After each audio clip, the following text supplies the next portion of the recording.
میں سمجھتا ہوں اس کائنات میں اس آخری امت کے اندر اگر کوئی مستحق تھا جس کے لیے سورج واپس لوٹتا تو وہ صرف آمنہ کا لال تھا، جناب محمد رسول اللہ صلی اللہ علیہ وسلم۔ جب اس کے لیے بھی نہیں لوٹا تو پھر دنیا میں آپ سے بڑا کوئی نہیں ہے۔ شکل قمر بھی نہیں ہوا، وہ ایک الگ معجزہ، دیکھیں بات کو نہ بگاڑیں، پوچھنا چاہ رہا ہوں، وہ ایک معجزہ ہے، وہ ایک الگ چیز، یہ معجزہ اللہ کے رسول کا معجزہ۔ جی مفتی صاحب، دیکھیں سب سے پہلے تو میں قاری صاحب کی جرت کو سلام کرتا ہوں کہ حدیثوں کو جس طرح بے باک انداز سے یہ کہہ دیتے ہیں نا، نبی کریم رؤوف الرحیم صلی اللہ تعالی علیہ وسلم کے ازہر ترین معجزات میں سے ایک معجزہ سورج کا واپس پلٹنا ہے۔ یہ روایت بڑے بڑے محدثین نے بیان کی ہے، چنانچہ امام طحاوی جو بہت بڑے محدث ہیں جن کا سن وصال 321 ہجری ہے، انہوں نے اپنی سند کے ساتھ امام طحاوی نے اس روایت کو بیان فرمایا ہے، اور بلکہ ایک نہیں دو سندوں کے ساتھ امام طحاوی نے بیان کیا ہے۔ مشکل الآثار کی حدیث نمبر 1067 ہے، اس میں حضرت اسماء بنت امیس رضی اللہ تعالیٰ عنہ سے روایت ہے، فرماتی ہیں کہ رسول اللہ صلی اللہ تعالیٰ علیہ وسلم کا سر انور مولا علی شیر خدا کی گود میں تھا اور سرکار پہ وحی ہوئی اور اس دوران میں مولا علی شیر خدا نے عصر کی نماز نہ پڑھی اور سورج غروب ہو گیا۔ سرکار دو عالم علیہ السلام نے پوچھا صلیت العصر، کہ اے علی کیا تو نے عصر کی نماز پڑھی ہے؟ عرض کی یا رسول اللہ صلی اللہ علیہ وسلم میں نے نہیں پڑھی۔ تو رسول اللہ صلی اللہ تعالی علیہ وسلم نے اللہ کی بارگاہ میں دعا مانگی، اللہم انہو کان فی طاعتک و طاعت رسولک فردد علیہ الشمس، اے اللہ علی تیری اطاعت میں تھا اور تیرے رسول کی اطاعت میں تھا تو سورج کو اس پر واپس پلٹا دے۔ حضرت اسماء فرماتی ہیں فرأیتها غربت بعد ثم رأیتها طلعت بعد ما غربت، کہ میں نے دیکھا سورج غروب ہو چکا تھا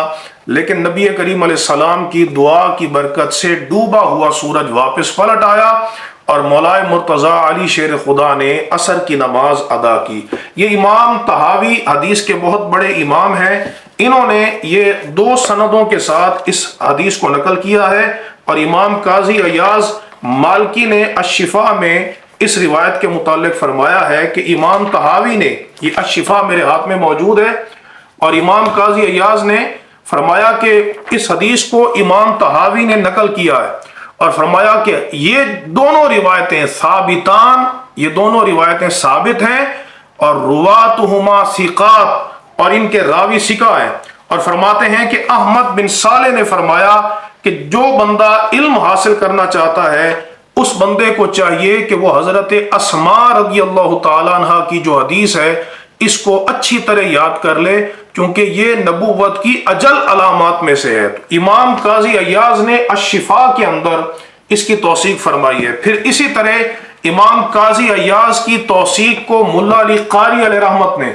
انہوں نے شرح شفاء جلد اول کے اندر برقرار رکھا ہے اور فرمایا کہ ہمارے لیے اتنا کافی ہے کہ امام طحاوی اور امام قاضی عیاض جیسے محدثین نے اس روایت کو قبول کیا ہے۔ اس روایت کو امام طبرانی نے المعجم الکبیر میں روایت کیا ہے، اور امام طبرانی نے بھی اس کو دو سندوں کے ساتھ روایت کیا۔ امام طبرانی نے جو روایت نقل کی ہے، علامہ ہیثمی، یہ میرے ہاتھ میں ان کی کتاب مجموع الزوائد موجود ہے، علامہ ہیثمی بیان فرماتے ہیں کہ امام طبرانی نے یہ جو حدیثیں روایت کی ہیں ان میں سے بعضها علی شرط صحیح، فرماتے ہیں کہ ایک حدیث جو ہے وہ صحیح کی شرط پر ہے، تو جب وہ صحیح کی شرط پر ہے تو اس کو مطلقاً مسترد نہیں کیا جا سکتا۔ اسی طرح امام جلال الدین سیوطی نے الخصائص الکبریٰ میں، انہوں نے جلد نمبر 2 ہے،